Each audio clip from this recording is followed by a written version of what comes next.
It's Thursday, so at Fortune Cookies Tarot, you are going to get scandals. Let's go.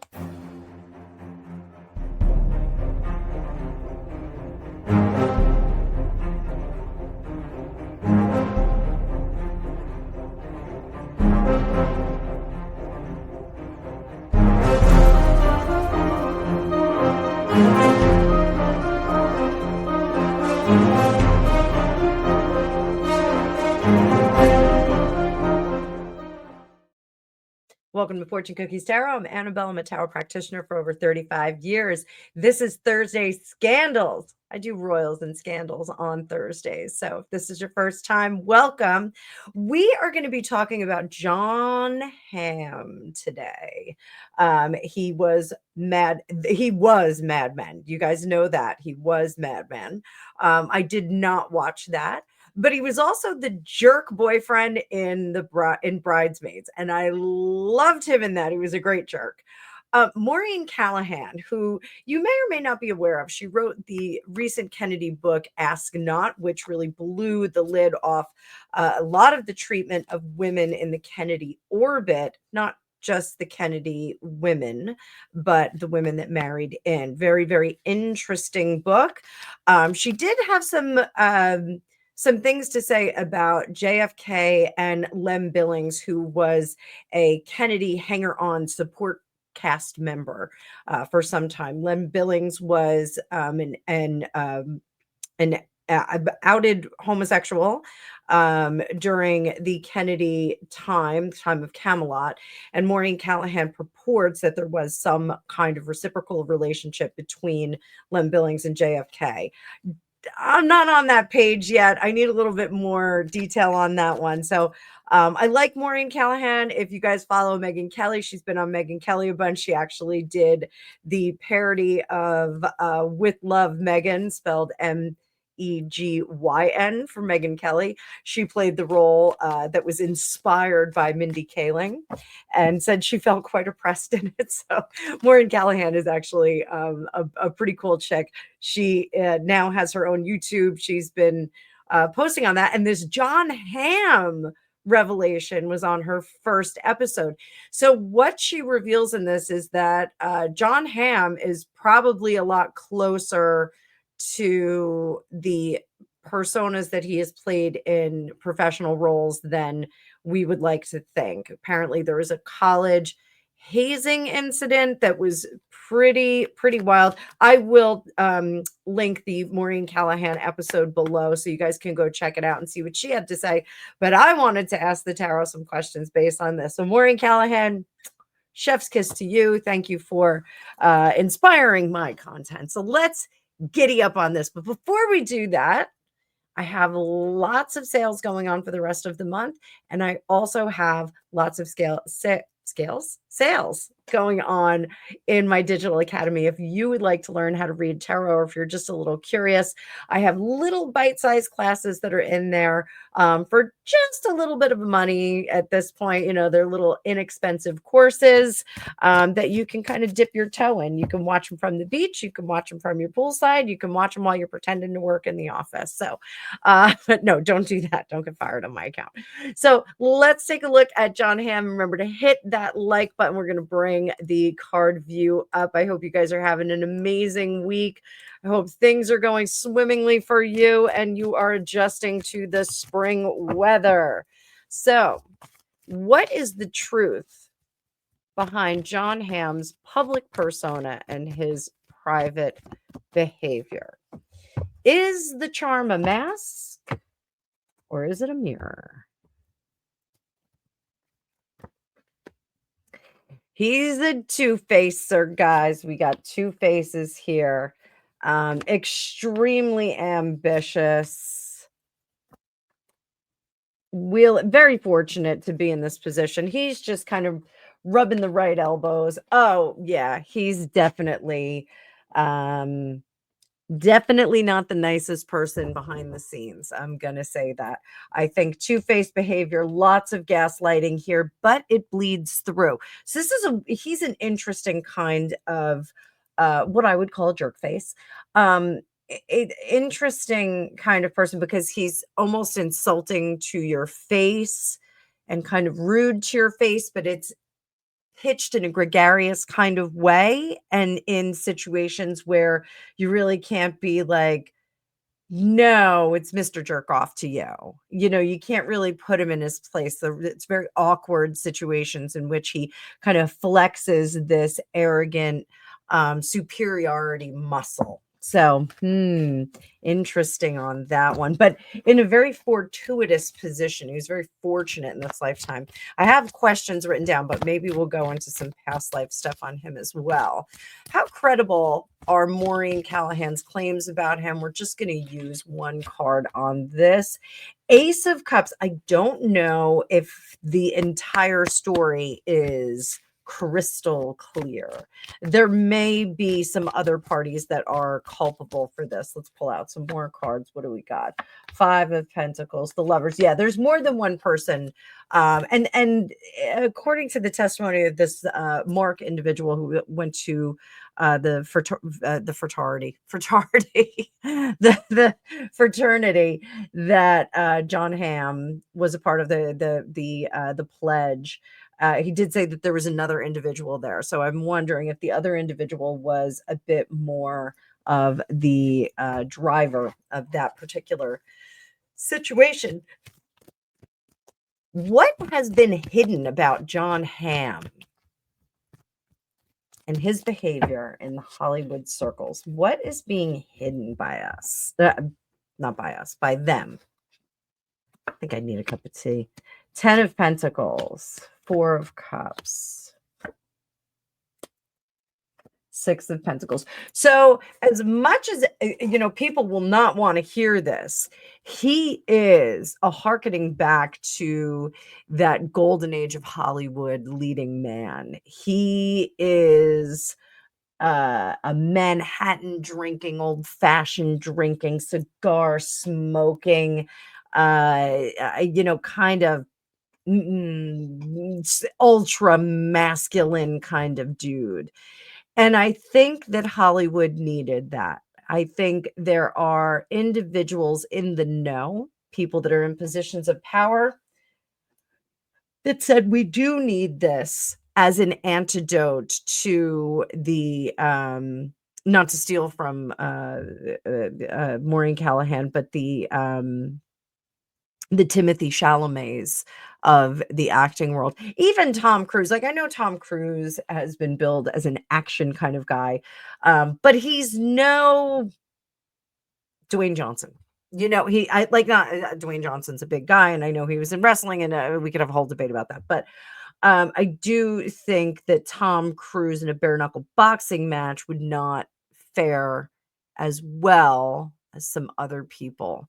I think Jon Hamm is the John Wayne of his. Don't come for me, but that kind of masculine, John Wayne-ness. Like he's walking in the room with a presence. He's saying, "Here, hold my bag, and I'm gonna kiss your girl, and I'm gonna do whatever I want in this room." It's a very aggressive, primal kind of energy. And I do think that there was some powers that be that said, we need that. We need to bring that back. Let's bring that beat back. So he is fitting a role in the industry, not fitting a role in a movie, but in the industry. Very, very interesting. That is something that they are hanging on. Is there anything weird that they're concealing from us? Anything, terrible that they're concealing from us about Jon Hamm? Stuff that we will find out in the future and we will be disappointed. Now, Maureen Callahan compared him to Harvey. You guys know who Harvey is, and said that he's even worse than him, which I thought was a huge statement. But I think we're going to find out later that there's a lot more to this mean side of him, but it's not going to be until later, and it'll be a huge disappointment because I do think that he's going to have an excellent and long career ahead of him. I think he is going to make more films, more shows, more things. I think he is going to continue to do that for the time being. And I think once that career has either fizzled out or he's gone off the earth plane, I think we find out more about him that is disappointing, even possibly like, oh, like that's atrocious. So interesting, interesting. So let's do a little past life stuff because it really does seem, and this isn't to downplay any efforts that he has made to hone his craft or get to the place where he is, but what is the past life implications here? Is there a past life implication going on?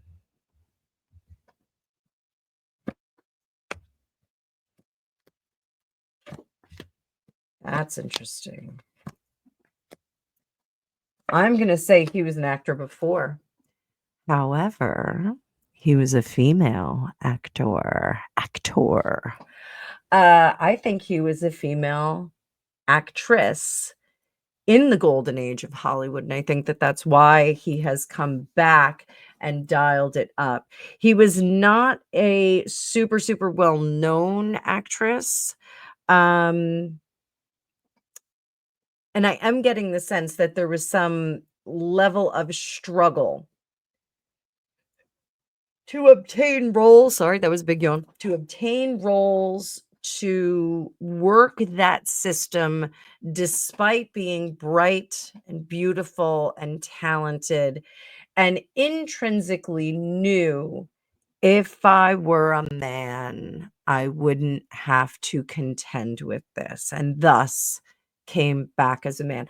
I do think that this former entity exited in a curious fashion. I think it was either an accidental um, abundance of substances. I think it was either accidental or there was like some substances and some drinking. But I think that there was also some level of despair where it was very easy for the spirit to exit the body. That can happen where you are in some level of despair and it becomes very easy. Doesn't take much. People will, say, well, it was just enough to push them over the edge, but not enough that like we would have been concerned had we seen it in the motions. So I think that this particular soul that now resides within Jon Hamm was at one time a female actress, probably 30s and 40s, something like that. Definitely in the talkies, not in the silent film era. And a beautiful woman. But was cognizant enough of, had I been a man, absolutely a blonde woman, so I'm saying that right now as a blonde woman, but was saying, had I been a man, this would have been a lot easier. I would have been able to name my price, steamroll right ahead, and be able to do what I do best rather than what people wanted me to emulate. There was this suggestion of being like blah, being like this other actress, being like this other role. Can't you smile like so and so? Can't you look up at the camera like such and such?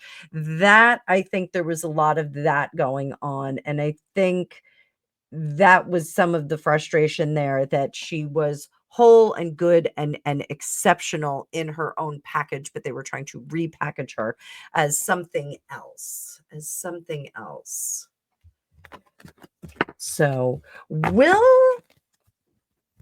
this story, this Maureen Callahan story, will it open a floodgate? Are we going to hear more incidents about Mr. Hamm? Oh, my goodness, yes. Yes, there are people that are holding secrets. I do think there are going to be some people who attempt to make hay out of this. I will not say anything if you pay me. I think we're going to see that. I think some people are going to make the suggestion that some restitution is in order. So, will we hear about it? Possibly, if there's no restitution done, if there's no payout done. That if there is a payout done, it will go quiet and go cold, and we won't know about it. So, there you go. Let's see how deep those pockets are. Will Jon Hamm face public fallout or cancellation because of this?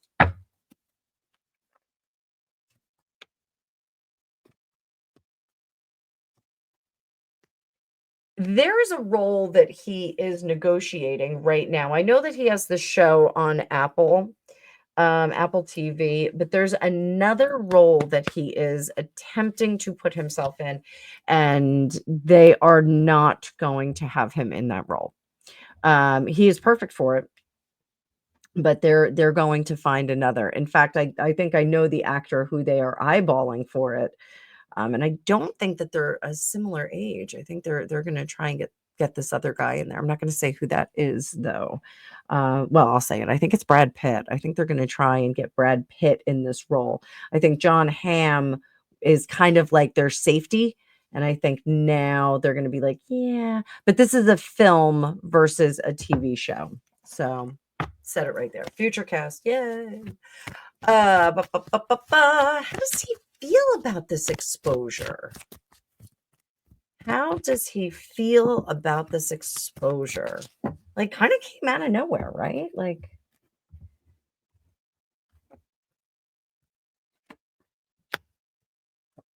oh, super cocky.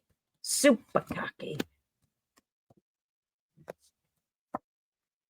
I don't think he is going to do much in the moment, and I think he is super cocky. I think he is of the opinion that he has already had to go through this and had to walk through the gauntlet, so to speak.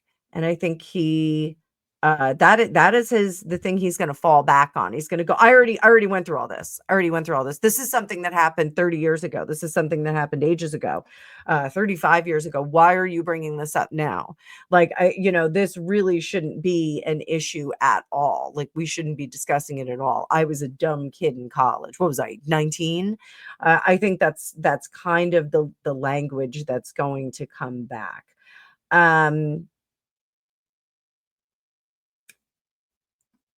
I don't know how much defense he's going to put up.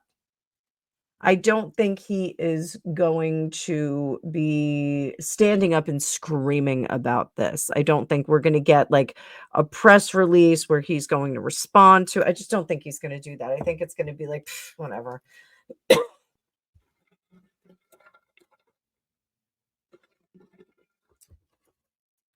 I think his defense in the public forum is to continue to work and just kind of ignore it. He's not going to twist on the end of that hook. So, what energy surrounds his career trajectory with all of this out there?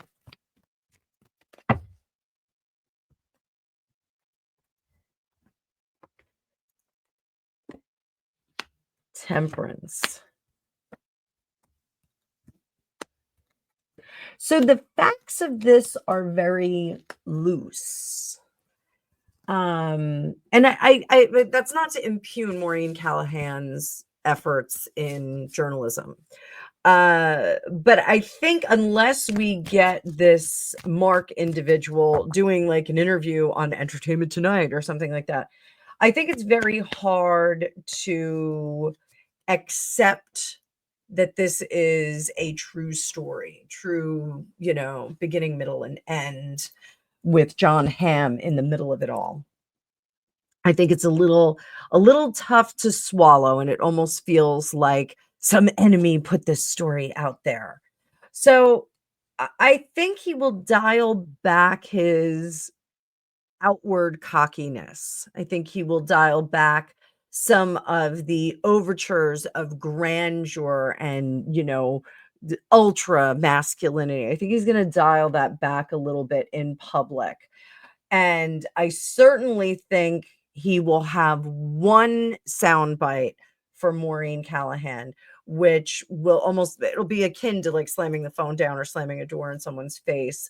And it will be critical of her without being outwardly obnoxious to her. So I think it's going to be interesting because I do think that this may set up some kind of back and forth with them. I think he may kind of throw something out there, and I think Maureen may have to respond to it on her brand new channel. So, but we'll have to see. We'll have to see. I'm one of those people that if you play a really good jerk face in a movie, I get sucked into it, and I'm like, okay, I don't like them anymore. Bradley Cooper is my famous one. Bradley Cooper, I hated him in Wedding Crashers. Hated him. He was such a great jerk. And Jon Hamm in Bridesmaids, same effect. I didn't like him. I thought he was really mean to Kirsten Wiig. And but I thought he was really good in the role. So, like sometimes I got to shake that off and I got to get used to it. But Bradley Cooper, I didn't like him until I saw Guardians of the Galaxy and he played Rocket. I loved him as Rocket. So let's see what's going to happen with Jon Hamm, but let me know what you think down below. I didn't watch Mad Men. I know him from Bridesmaids. He was terrible. He was great. He was a great actor. His character is a terrible human being. But let me know what you think about him down below. And I will see you guys in the next one. Friday is going to be fan favorite Friday. I'm doing something a little bit different for Fridays now. On Mondays, I do Mixtape Monday where you guys send in a bunch of questions and I rapid fire answer them. Fan favorite Friday, I'm going to do a long length video based on one of you and your recommendations. And there is a post in my community section where you can hit the poll and then give me some details down in the comments. So it's something new that I'm doing moving forward. So enjoy. I want you guys to direct the content on this channel because you guys really have made this channel what it is by directing me and watching and liking and showing me what kind of content you want. So I want to continue that tradition with you. Thank you guys so much. I will see you in the future.